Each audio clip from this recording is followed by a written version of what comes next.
Imagine waking up each morning feeling calm, clear, and unshakably grounded.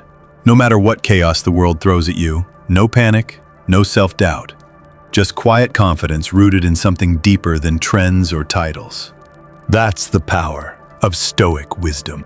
And if you've ever thought Stoicism was just for ancient Roman men in togas, think again. Because today, we're diving into how Stoic philosophy can transform the lives of modern women. And not in some abstract, theoretical way. These are lessons you can live, breathe, and apply, starting now. In this video, I'm going to walk you through 10 timeless Stoic principles that can help you become more resilient, more present, and more powerful in your own life. Whether you're leading a team, raising a family, or simply trying to navigate the noise of the world with grace. And stick around, because there's one lesson near the end that flips everything we're taught about success on its head. It's something Marcus Aurelius lived by, and yet most of us have been conditioned to ignore it. When you hear it, it might just shift your entire perspective on what it means to be a strong, fulfilled woman today. So if you're ready to learn how to lead with grace, face adversity without crumbling, and find joy in the simplest of moments, hit that subscribe button, tap the bell icon, and let's walk this Stoic path together. Welcome to Stoic Focus, where philosophy meets daily life, and where your calm becomes your superpower. Lesson 1. Lead by example, not by control. Waste no more time arguing about what a good person should be. Be one. Marcus Aurelius. In a world obsessed with telling others what to do, true leadership often whispers rather than shouts. Stoicism reminds us that the most powerful form of influence isn't found in arguments, commands, or expectations, but in example. In how we carry ourselves when no one is watching. In how we respond when everything inside us wants to explode. In how we quietly persist, even when recognition never comes. Stoicism teaches that character speaks louder than any lecture, and for women especially, who are too often expected to prove themselves twice over, this lesson is both empowering and liberating. Let's be honest. The pressure to fix others, to explain, to defend, to instruct, it's exhausting. We've all felt it. Whether in relationships, at work, or even on social media. But what if the most lasting impact you could have wasn't through convincing people, but by being the kind of person who needs no defense? That's the heart of Stoic leadership. Less control, more integrity. The power of presence over preaching. Instead of telling your teenage daughter how to be more confident, what if she just sees you walk into a room, stand tall, and speak your truth calmly, even when someone tries to interrupt? Instead of telling your coworkers to stop gossiping, what if you simply don't participate, and over time they stop including you in the noise out of quiet respect? Unresolved of criticizing your partner for being impatient, what if you meet their tension with compassion and show them a better way to respond, just by how you act? That's how Stoicism works. It invites you to lead not by force, but by example. It doesn't mean being passive or submissive. In fact, the Stoics were some of the fiercest thinkers in history, but they understood something most people miss. True strength is rooted in self-mastery. A modern example, Jessica's story. Let me share a real story that captures this principle. Jessica was a middle manager at a logistics company in Kansas City. A quiet, thoughtful woman in her 40s, she wasn't the loudest voice in the room, but people listened when she spoke. Not because she demanded respect, but because she had earned it. During a particularly tough season, the company faced layoffs. Rumors spread. People panicked. Jessica's team was tense. Everyone was on edge. Instead of joining in the worry or sugarcoating the truth, Jessica called a meeting. She didn't promise what she couldn't control. She simply said, I don't know what's going to happen, and I won't pretend to. But here's what I do know. We can still choose how we show up each day. And I intend to show up with integrity, no matter what. And she did. She stayed late to support her team. She communicated openly. She never threw anyone under the bus. And when layoffs happened, guess who was not let go? Jessica, and several people on her team. Why? Because when things got rough, she didn't react.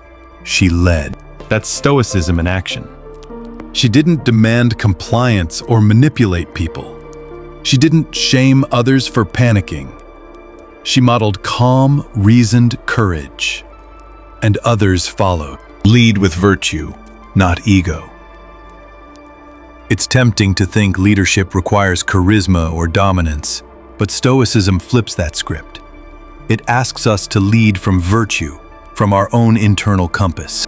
That means standing up for yourself when needed, but without cruelty. It means setting boundaries, but with grace, not vengeance.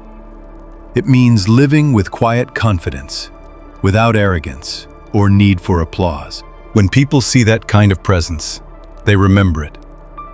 It stays with them long after your words fade. The goal isn't perfection, it's consistency. As Marcus Aurelius wrote, "If someone can show me that I'm mistaken, I'll gladly change. It's the truth I'm after." That humility, too, is a form of leadership. You can be strong and still teachable. You can be clear and still compassionate. Closing reflection. Confines. So ask yourself, am I trying to control others, or am I focused on embodying my own values? Do I live in such a way that others would want to follow, not because they're told, but because they're inspired? You don't need a stage to lead. You just need integrity. And that begins, always, with you. Lesson 2. Fulfill your roles with presence, not pressure. Do what is in front of you with exactness and care. Marcus Aurelius. In modern life, we're taught to climb, to hustle, to keep reaching for more. More status, more success, more titles. But Stoicism offers a powerful counterpoint, especially for women. It asks a simple question. What if the most important thing isn't what you chase, but how you show up in the roles you already have? Too often, we undervalue the quiet strength it takes to simply do the next right thing. Lovingly, attentively, without applause. To care for an aging parent. To listen to a friend in crisis. To raise a child with patience. To show up to a job that may not be glamorous, but provides for your family. The Stoics weren't interested in titles or trophies. They were interested in character, and they believed your daily responsibilities, however humble, are sacred ground for practicing virtue. The myth of having it all. Let's talk about a myth many American women have been sold. The idea that to succeed, you need to be a high-powered executive, a perfect mom, a fitness guru, and a social butterfly all at once. That if you're not constantly upgrading your life, you're falling behind. But Stoicism gently reminds us, your worth isn't measured by what you achieve, but how you live. And how you treat the people around you, especially when no one's watching. Fulfilling your current roles with integrity, whether that's as a partner, daughter, mentor, or team member, is success. Because every role you play is a thread in the larger fabric of the world. Pull one with care, and the whole cloth strengthens. A story from real life. Maria the caretaker. Let me introduce you to Maria, a nurse in upstate New York in her early 50s. Maria never went to an Ivy League school. She doesn't have a massive online following. But her daily life is a masterclass in Stoic virtue. Each morning, Maria wakes at 5 a.m. to prepare breakfast for her father, who has early-stage dementia. After making sure he's safe and comfortable, she heads to the hospital, where she works a full shift in a high-stress cardiac unit. She never complains. She listens carefully. She comforts patients who are scared, sometimes angry. And when her shift ends, she goes back home, cooks dinner, checks her dad's meds, reads him poetry to help soothe his nerves. She once told me, "I don't have time to do everything, but what I can do, I try to do well. That's enough." Maria isn't chasing accolades. She's anchoring herself in the roles she's been given and fulfilling them with presence, love, and dignity. That's Stoic practice. That's wisdom in action. Presence over perfection. We don't need to do it all. We just need to be fully present with what is already in our care. It's not about performing some ideal version of womanhood. It's about bringing your full humanity to every interaction. Whether you're comforting your child after a hard day, supporting a friend through loss, or simply making a meal with quiet joy. You don't need to be a hero in someone else's story. Just be fully alive in your own. The Stoics believe that every responsibility is an opportunity, an invitation to live your values, to practice patience, compassion, courage. You don't need to wait for some grand calling. The moment you're in right now is calling you already. Redefining ambition, the Stoic way. This isn't to say you shouldn't dream or grow. Stoicism encourages bold action, but always rooted in virtue. Yes, pursue your education, start that business, lead that nonprofit. But remember, your ambitions don't need to come at the cost of the relationships and roles that already give your life meaning. Let ambition serve your values, not the other way around. Ground yourself in what matters. Success, when redefined through the lens of Stoicism, isn't about how high you climb, but how deeply you live. Not how much you do, but how you do it. Closing reflection.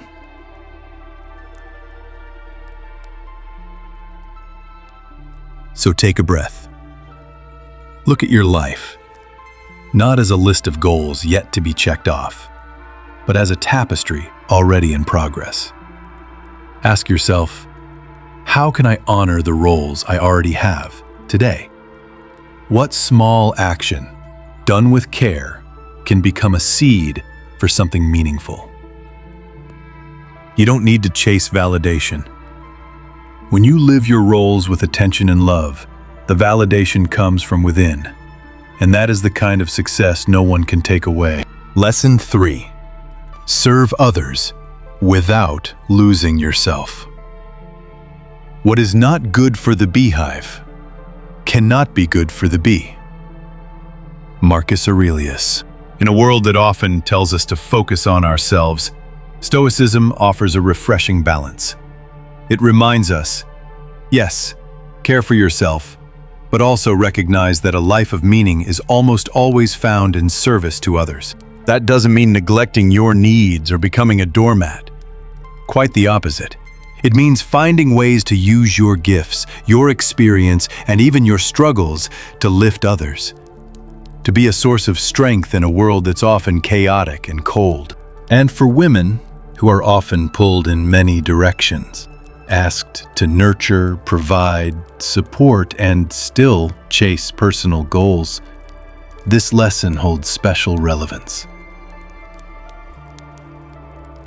The trap of hyper-self-focus. We live in a culture obsessed with self-care, self-help, self-discovery. And while those things can be valuable, they can also lead us into a trap, believing we are the center of our universe. Stoicism reminds us, you are part of something bigger. Your community, your family, your workplace, even strangers on the street. Every interaction is a chance to make the world just a little more just. more kind, more human. The Stoics believed that we are all citizens of the world.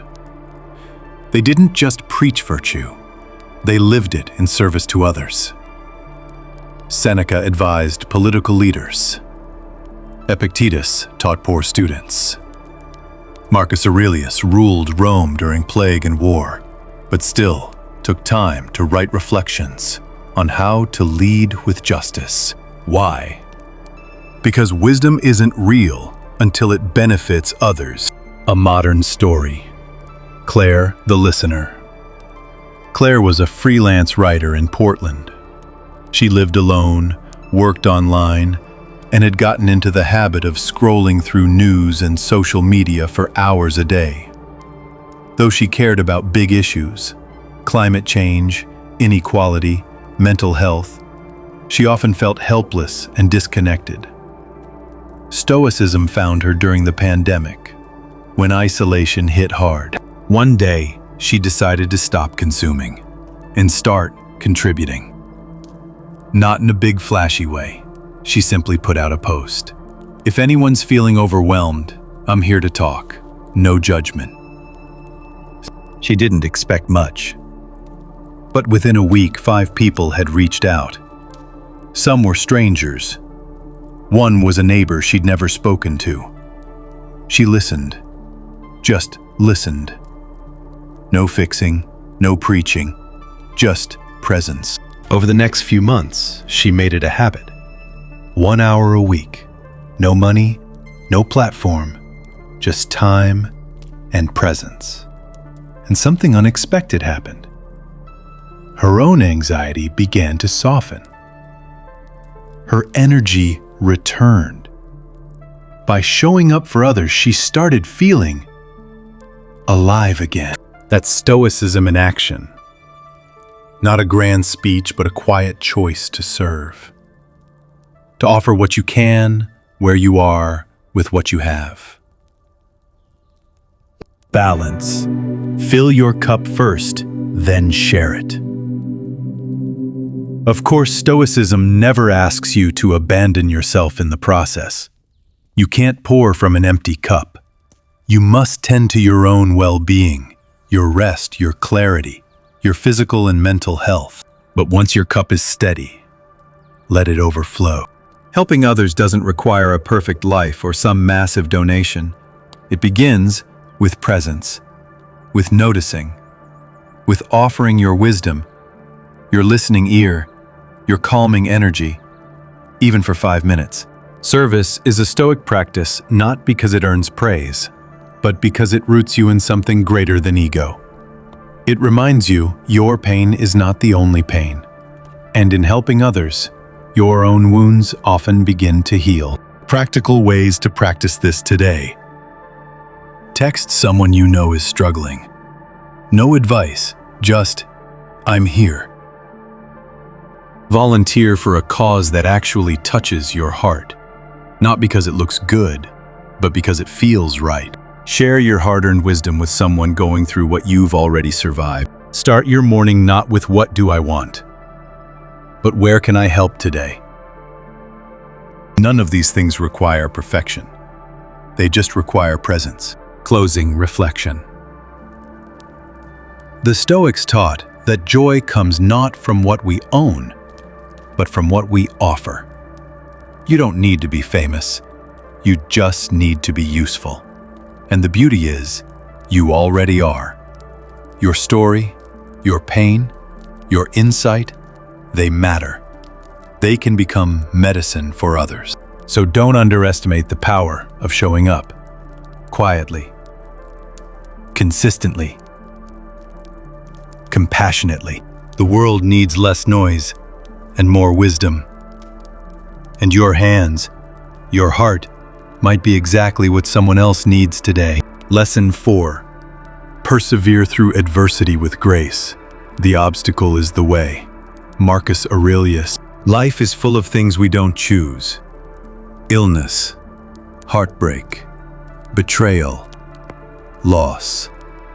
And while we can't always control what happens to us, we always have a say in how we respond. That's the Stoic promise. Your dignity, your courage, your peace of mind.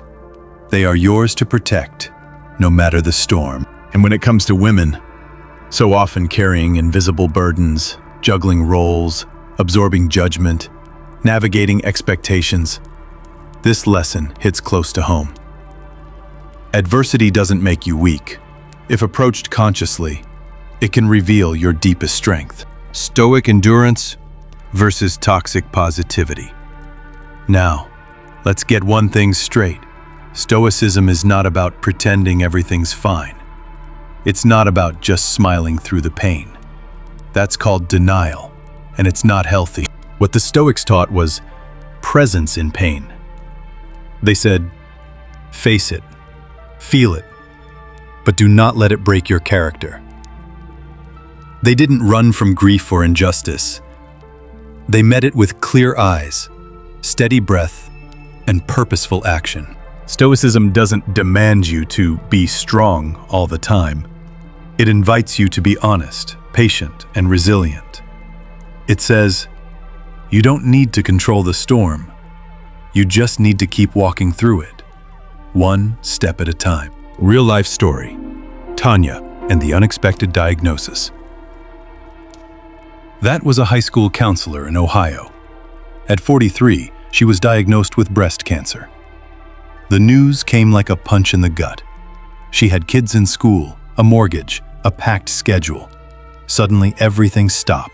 At first, Tanya fell into despair. And who wouldn't? She was scared, angry, tired. But one day she remembered a quote she once heard from Epictetus. "It's not what happens to you, but how you react to it that matters." Something clicked. She started journaling, meditating, taking walks every morning, even if just down the driveway. She didn't pretend to be okay. She just chose to respond with dignity. During chemo, she showed up for her daughter's choir recital, bald, pale, but clapping with more joy than anyone in the room. Her presence reminded everyone, life doesn't have to be perfect to be precious. And after recovery, Tanya began volunteering to support other cancer patients. Her pain became someone else's lifeline. That's Stoicism. Not strength without struggle, but struggle met with spirit. How to persevere the Stoic way. Break the problem into pieces. When the future feels overwhelming, focus only on the next step. As Epictetus said, do not ask for things to happen as you wish, but wish for them as they happen. Deal with what's in front of you. Let the emotions move through you, without getting stuck in them. Don't suppress anger, grief, or fear, but don't make a home for them either. Let them rise like a wave and fall like a wave. Stay grounded in your breath. Remind yourself, this is a test of character.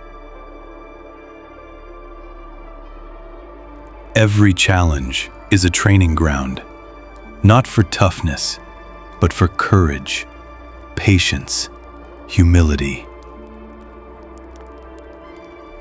Turn your wounds into wisdom.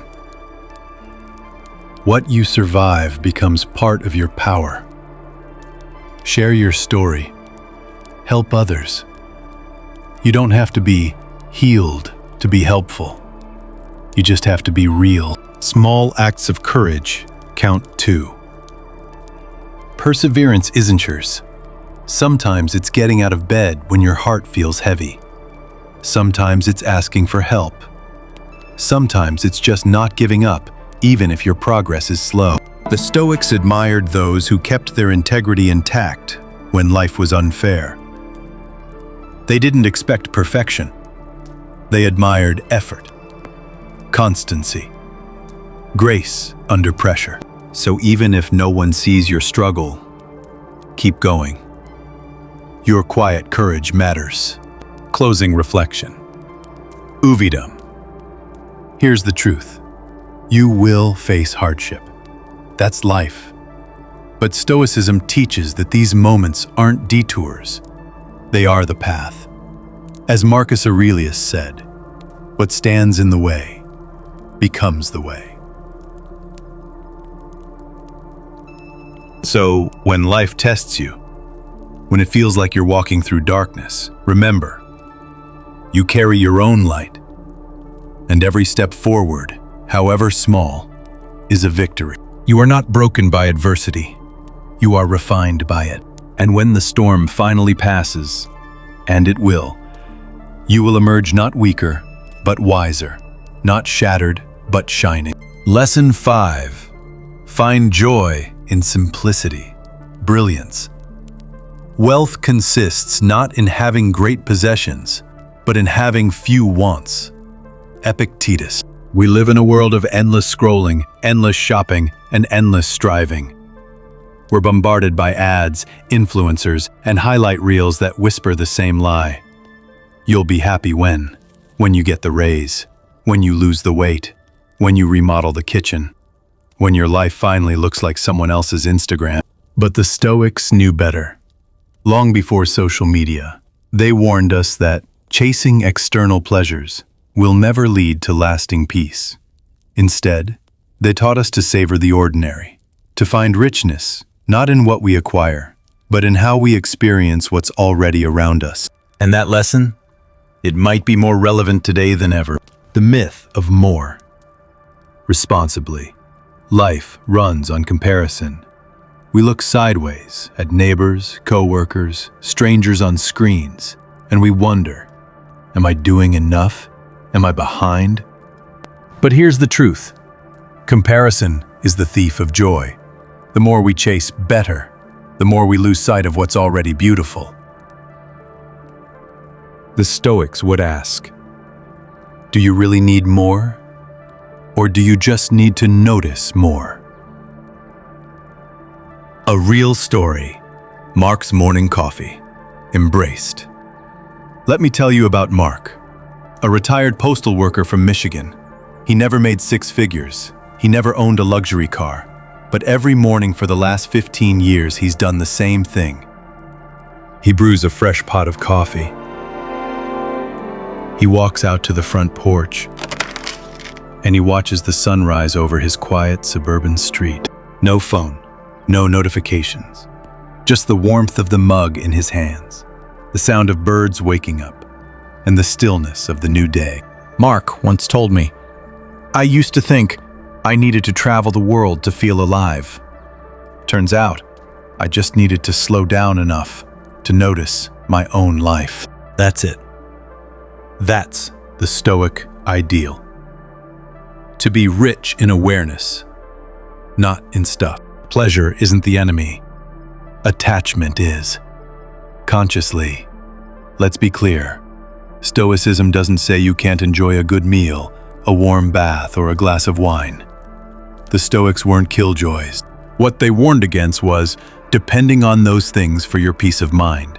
Because if your happiness relies on something external, something that can be taken away, then your happiness is fragile. The Stoic practice is to enjoy luxuries when they come, but to remain content when they don't.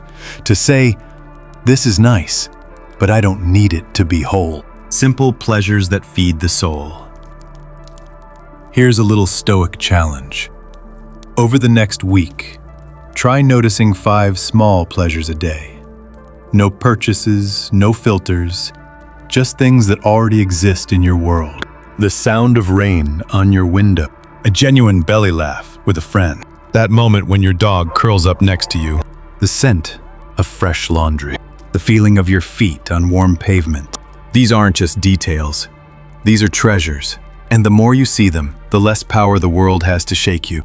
Make gratitude a daily habit. One powerful Stoic practice is evening reflection.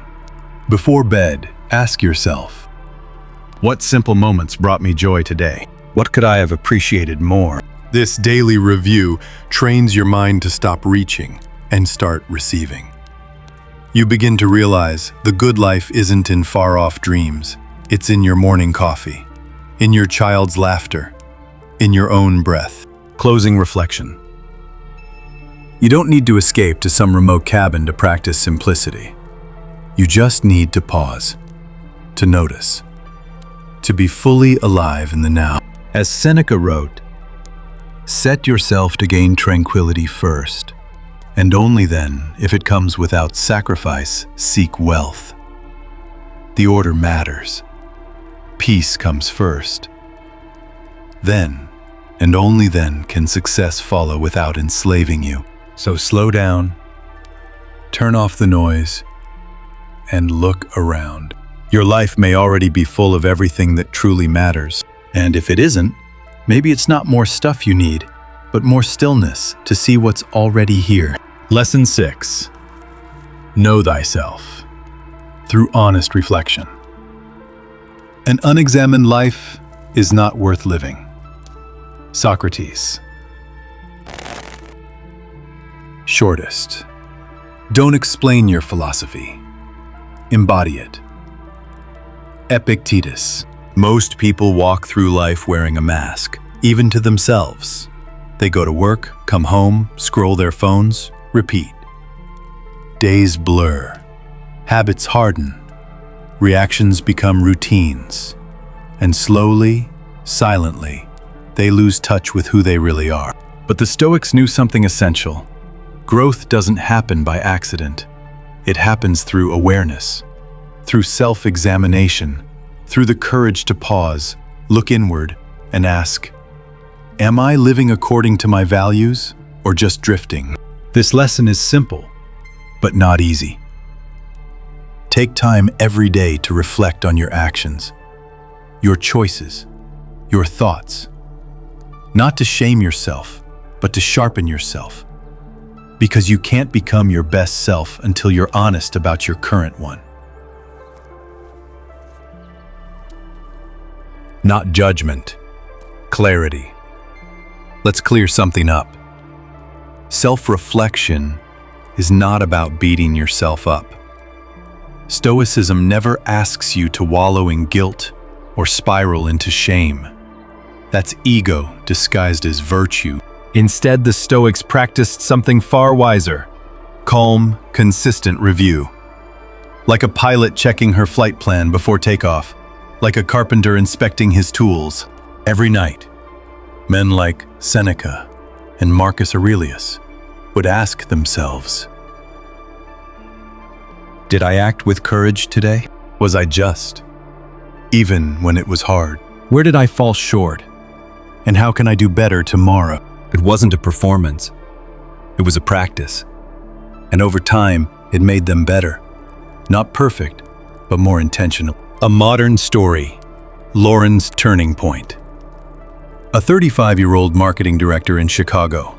Smart, successful, and completely burned out. She'd been climbing the corporate ladder for years, but felt like a stranger to herself. She was snappy at meetings, distant in friendships, disconnected from her own joy. One night, while scrolling online, she came across this line from Epictetus. How long are you going to wait before you demand the best of yourself? Something clicked. Lauren started a new nightly habit. Just 5 minutes. No screens, just her journal, a pen, and a question. Where was I most alive today? And where did I check out? The first few weeks were raw. She realized she spent most of her day pretending, wearing armor at work, numbing out at night. But with that awareness came power. She began adjusting, speaking up when something felt off, saying no without guilt, taking walks without her phone, reconnecting with old friends. And slowly, Lauren came back to life. Not because her circumstances changed, but because she stopped abandoning herself. That's the Stoic way. Reflection not as punishment, but as liberation. Practical steps for self-reflection. Singled. You don't need a retreat or a guru. You just need to pause. Try this simple nightly routine. Ask 3 questions. What did I do well today? Where did I fall short of my values? What's one small thing I can do better tomorrow? Write it down. Keep a notebook. Don't worry about grammar. Just be honest. Notice patterns. Over time, you'll see where you stumble and where you shine. Adjust gently. You're not a machine to be fixed. You're a human to be understood. Why this matters more than ever. In today's world, distraction is a lifestyle. We're constantly reacting to news, to notifications, to pressure. But when we live reactively, we lose the thread of who we are. Self-reflection brings us back. It's a quiet rebellion against the noise. A way to say, I choose to live deliberately, to know myself, to improve myself. One small step at a time. Closing reflection. You don't have to change everything overnight. You just have to start noticing. And in noticing, you reclaim your agency. The Stoics believed that character is built, not inherited. And the blueprint? It's found in your daily review, in the willingness to look at yourself, not with harshness, but with honesty. So tonight, before you sleep, ask yourself, did I live in alignment with the person I want to be? And if not, tomorrow is another chance. Because in the end, the most powerful change doesn't come from outside pressure. It comes from inner clarity. And clarity begins with reflection. Lesson 7. Live fully in the present moment. Betting. You could leave life right now. Let that determine what you do, say, and think. Marcus Aurelius. Have you ever driven somewhere and realized you don't remember a single thing about the trip? Or sat through dinner with someone you love, but your mind was stuck on work, worries, or regrets? You're not alone. The truth is, we spend most of our lives everywhere but here. We dwell on the past. We worry about the future. We replay conversations. We rehearse arguments. And all the while, we miss this moment, the only one that's real. The Stoics knew this was one of life's greatest tragedies, being physically alive, but mentally absent. So they made one principle central to their practice. Live presently, not just sometimes, but intentionally, consistently, fully. The illusion of later. We're taught from a young age to chase what's next. Next promotion, next vacation, next relationship, next version of ourselves. But Stoicism gently interrupts that cycle and says, what about now? What are you missing in this exact breath because your mind is somewhere else? Marcus Aurelius warned that death doesn't just come at the end of life. It comes in small, unnoticed pieces. Every time we lose a moment to distraction. To waste time, the Stoics believed, is the ultimate foolishness. A real story. Adam's wake-up call. His career had taken off. Big salary, big responsibilities. But he was always busy. He'd check his phone during his kids' soccer games, missed dinners, promised he'd make it up later. Then one night, something happened. His 10-year-old son came into his home office and asked, "Dad, when are you going to come back to us?" Adam froze. That question hit him harder than any business failure ever could. And in that moment, he realized he was trading real life for imagined urgency. So he made a change. He started setting sacred hours. No screens, no work, just presence, walking the dog with his daughter, making pancakes on Saturdays, learning to look people in the eye again. The payoff? A quieter mind, a warmer home, a life that felt lived. That's the power of presence. Not just for you, but for everyone around you.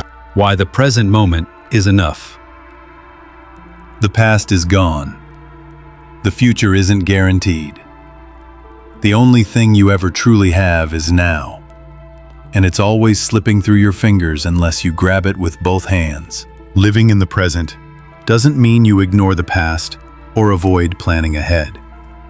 It means you stop being ruled by things you can't change or control. Worry never fixed tomorrow. Regret never rewrote yesterday. The Stoics practiced presence through mindfulness, Noticing their breath, the sensations of walking, the warmth of sunlight. Gratitude, not just for major events, but for simple things. Clean water, a kind word, a working body. attention, giving full focus to whatever task was in front of them, no matter how small. Simple practices to anchor you in the now. If you want to live like a Stoic, start small. Breathe on purpose. Take 30 seconds to focus on your breath before checking your phone in the morning. Single task. Eat without multitasking. Listen without interrupting. Walk without headphones. Ask yourself daily, what moment today did I almost miss? Bring it back. Feel it again. You'll be amazed how rich your life becomes when you start noticing the life you already have. The present is where peace lives. Anxiety lives in the future. Guilt lives in the past. But peace? Peace lives right here.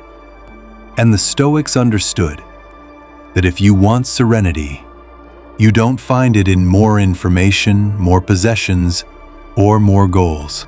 You find it in attention. You find it in the way you sip your coffee, the way you greet your loved ones, the way you show up, moment after moment, even when no one's watching. Closing reflection. So ask yourself, where is my mind right now? If it's anywhere but here, come back. Not tomorrow, not after you check your email, now. Because this moment, however messy, however ordinary, is your real life. And it will never come again. The Stoics weren't trying to escape reality. They were trying to enter it more fully. And that invitation still stands for you today. Be here. Now. Lesson 8. Rise above gossip and pettiness. Keep your dignity. Avoid the trivial. Mind your own purpose. Marcus Aurelius. Let's be honest. Drama is everywhere. Gossip at the office, group texts tearing people down, that subtle urge to vent about someone who wronged us. And in the moment, it feels good, safe, like bonding, like control. But here's the truth. Every time we indulge in petty behavior, we give our peace away. The Stoics understood something most of us learned the hard way. Reactivity is weakness. True strength, the kind that lasts, comes from restraint, composure, and purpose. You don't need to win every argument. You don't need to weigh in on every rumor. You don't need to prove yourself right to people who thrive on chaos. Sometimes the most Stoic thing you can do is walk away quietly and live well. Don't let others hijack your mind. When someone insults you, your first instinct might be to clap back. When coworkers whisper about someone behind their back, you feel the pull to chime in. But Stoicism teaches us to pause and ask, is this helping me become who I want to be? Because here's the reality. Petty people live small lives. They thrive on conflict, comparison, and control. But you've chosen a different path, the Stoic path. And on this path, your energy is too sacred to waste on resentment and rumor. A modern story. Erica's choice. Erica was a nurse in Atlanta. She worked long hours in a high-pressure emergency department. One week, a colleague began spreading false rumors about her, accusing her of trying to steal shifts or get special treatment. It was hurtful, completely untrue, and starting to affect morale. Erica had two options.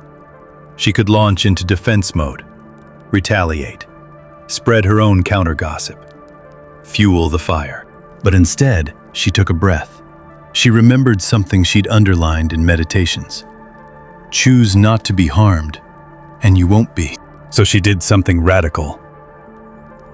Nothing. She kept showing up. On time.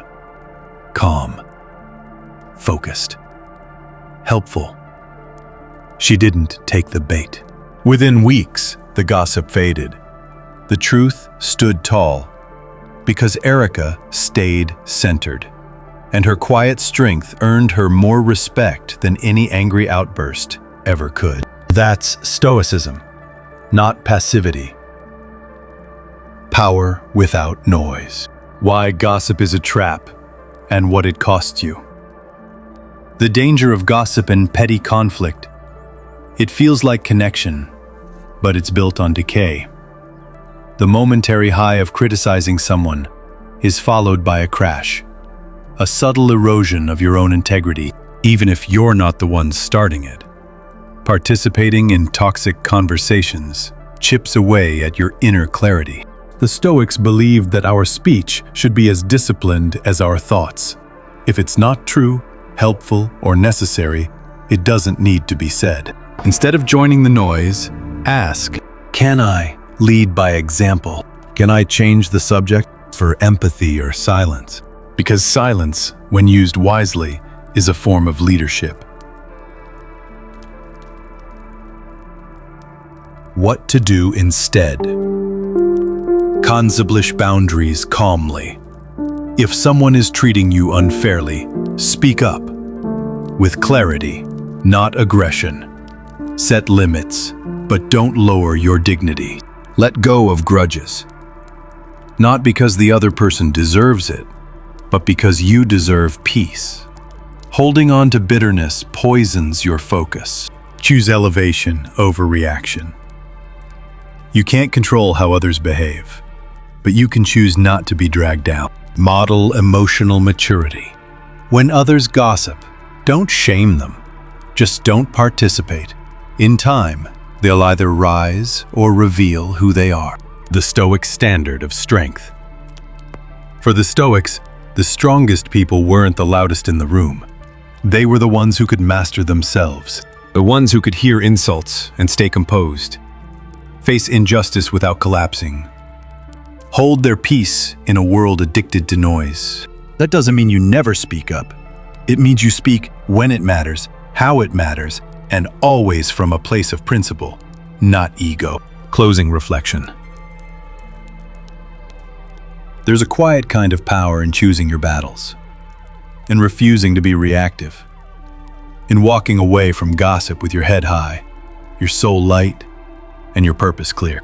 As Marcus Aurelius said, when you arise in the morning, think of what a precious privilege it is to be alive, to breathe, to think, to enjoy, to love.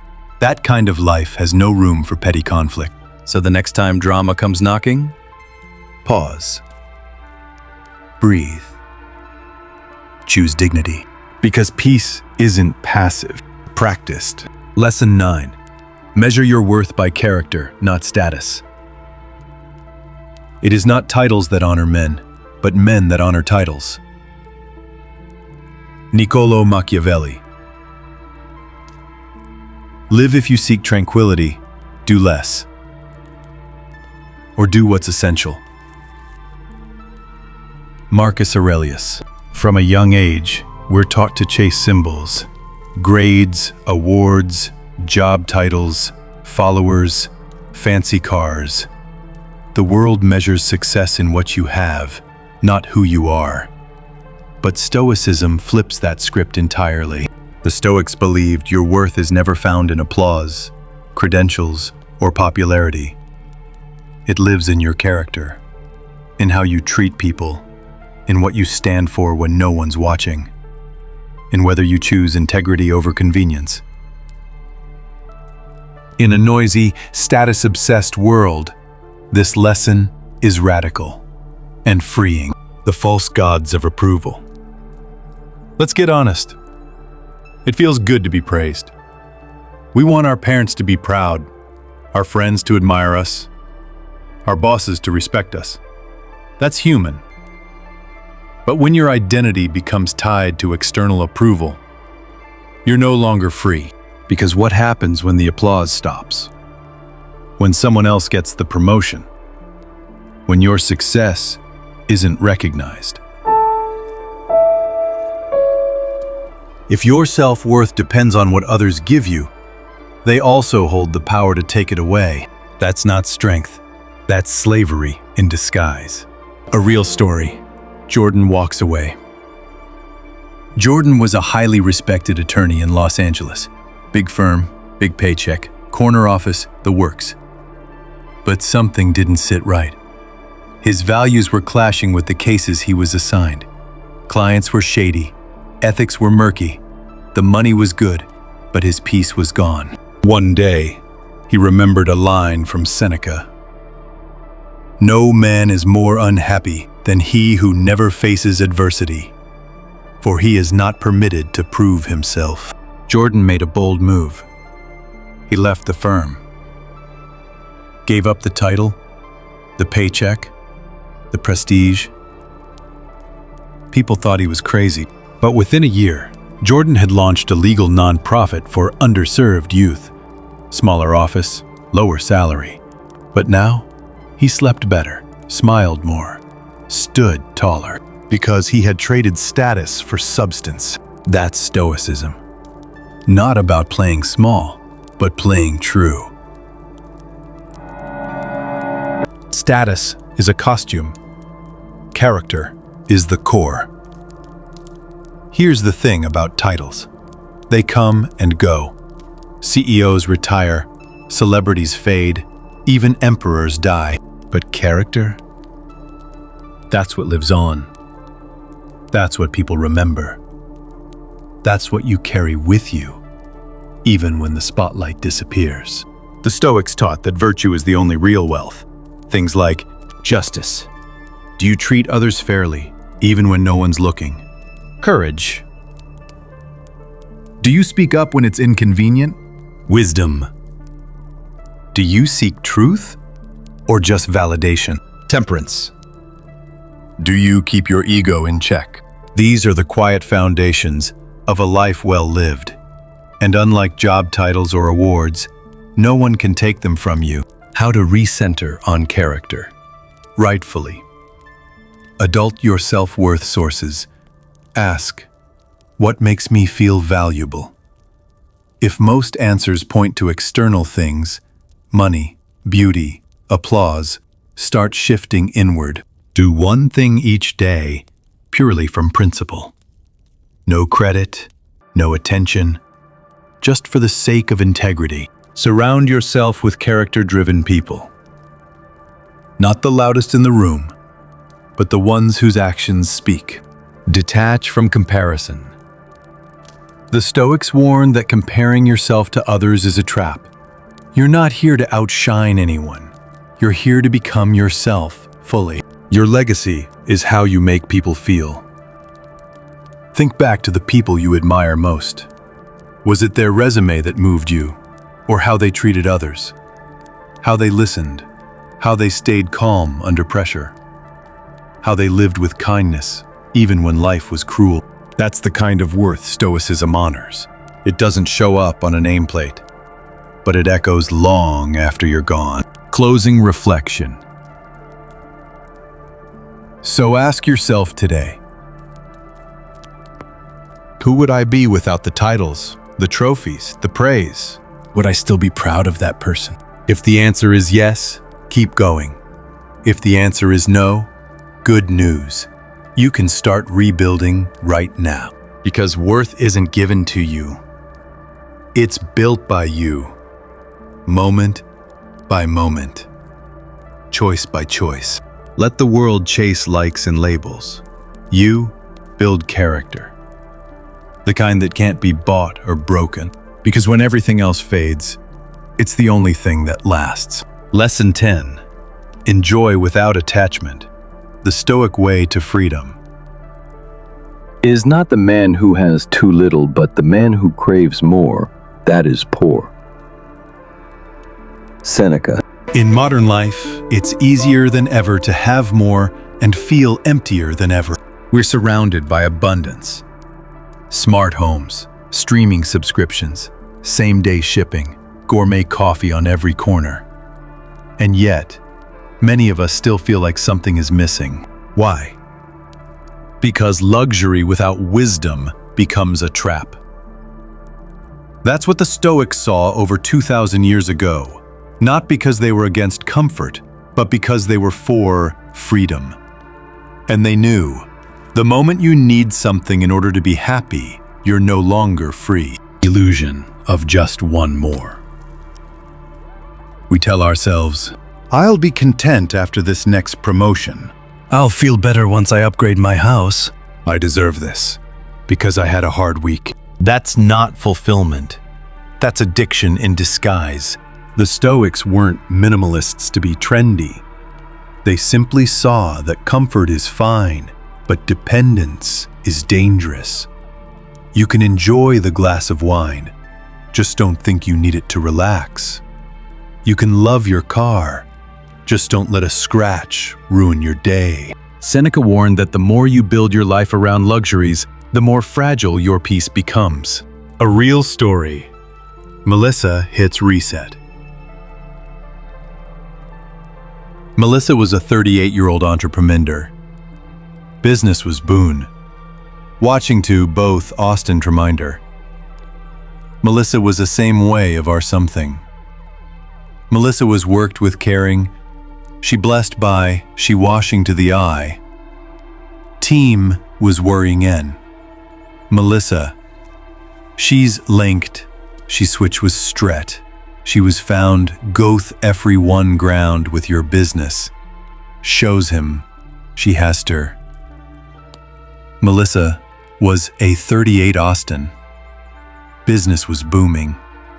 She had the Tesla, the marble kitchen, first-class trips to Paris. But she felt like her life wasn't hers anymore. Every purchase brought a thrill.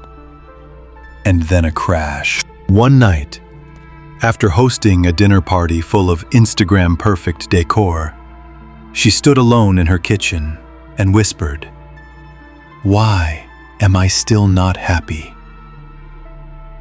She started reading Stoicism. What struck her wasn't an attack on wealth. It was the idea that luxury should serve your values, not define your worth. So Melissa did something bold. She took a luxury fast. 30 days, no online shopping, no social media, no unnecessary spending. Instead of chasing more, she practiced gratitude for what she already had. She spent time with friends without phones, cooked simply, took long, unposted walks, and slowly, her anxiety faded. Her clarity returned. She didn't become anti-luxury. She became pro-freedom. What the Stoics really taught about wealth. Let's be clear. The Stoics weren't anti-money. Marcus Aurelius was an emperor. Seneca was one of the wealthiest men in Rome. But they believed that wealth is a tool, not a trophy. If it helps you serve others, expand your wisdom, or bring peace to your community, use it.